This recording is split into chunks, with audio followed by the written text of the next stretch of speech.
These are some of the supplies that you're going to need in order to make your Tim Holtz tag Cricut style. The first thing that you will need is the Picturesque cartridge, and that is the tag right here that I cut from the Picturesque cartridge. It is cut at 4.58 by 2.21. And the other thing I cut from the Picturesque is the flourish that I put underneath the Noel. There's two separate pieces that are welded together, and then they're welded with the Noel. Those are from the Picturesque, and they're cut at 1.1/16 in height. And I think that's all from the Picturesque. Oh, one more, I'm sorry, there's one more flourish.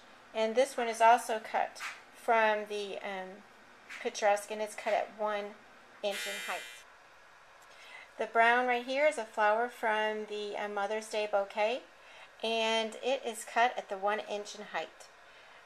And then we have the holly leaves and the little itty bitty. These are in clusters of three. These come in clusters of threes. They're not holly leaves, but they come in clusters of threes. And both of the green are from the winter woodland, and they're both cut at 1.71 in height. And then the next thing that I didn't tell you so far is the Noel. It's the font from Happy Hauntings, and it's the spooky font. And again, I welded it together, and I used the capital N and the capital L on the end, and then I kind of rotated the E to match up with the O, and then I welded them with a flourish from the Picturesque. So I'm going to go ahead and get this put together.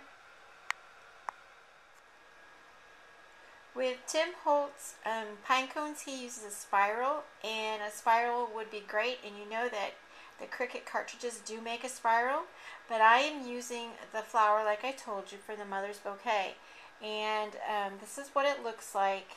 And what I did is I punched a hole in each one, and then what I did, because it's white core paper, is I sanded the edges. You can get the same look from the pine cone by doing that. And the other thing I did was I cut one of the petals or one of the flowers in half. That's going to be the top one. I'm still going to use the toothpick and the hot glue, and I'm going to go ahead and make my pine cone. So what I did was I put a little bit of hot glue on my toothpick, and then I rolled this around. Now with the spiral, it'll keep on going, so you don't have to keep putting hot glue on, but when it gets to the end of rolling, you have to keep putting hot glue on.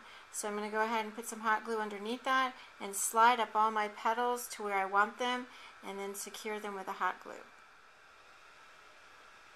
I just wanted to show you how it looks. Again, it's not the exact same, but it will give you the look of a pine cone. I still have to do some manipulating with the edges of it. I've got one more petal to add, and I don't know that I'm going to need to keep the toothpick on mine because I think it'll slide off, but it's still a great way to secure it. I've got, like I said, just one more, and I got that hole, and the hole punch is tight enough so that when I slide it up onto the toothpick, it stays anyway. It's not loose, and I just thought I'd say that to you too. If you use your smallest hole punch in the center of the flower, it works really well. So that's the way it looks so far. I have one more to make. Because I was able to cut everything out with a white core paper, I was able to sand it to give it this snow look. So I went ahead and sanded all of my leaves. Okay, so both of my pine cones are finished and ready for my tag. The other thing I did is I dry embossed my tag. I know that in Tim's video and Tim's blog, he did the reverse, and I could have flipped it over and done it that way, but I wanted the blue to show more.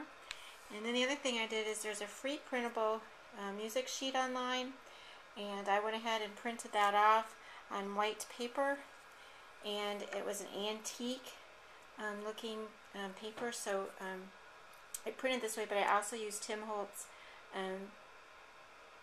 ink, distressing ink, and then I also am folding it like he's told us to fold it. The other thing I did is, because this paper I use on here is like a foil embossed paper and it's thin, I went ahead and made another die cut out of gray and adhered it to the back to make it a little bit more substantial for the tag. So I'm going to go ahead and continue to put this together.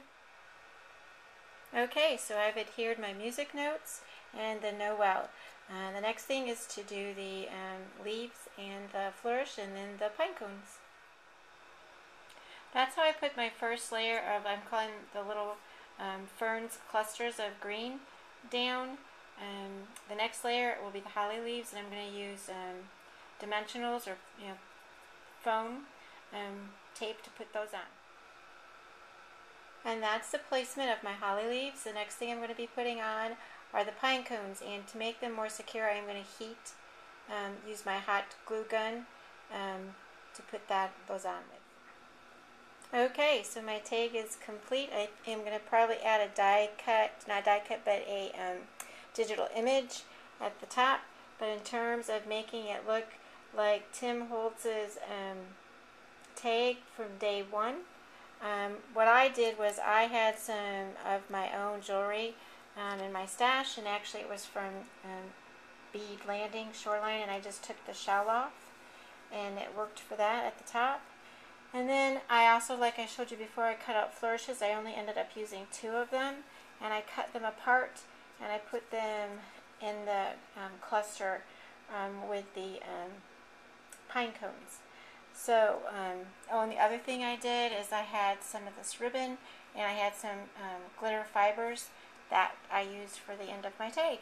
So, other than I'm going to add a digital image to mine, it's complete. I hope you enjoyed, and I hope you can make it.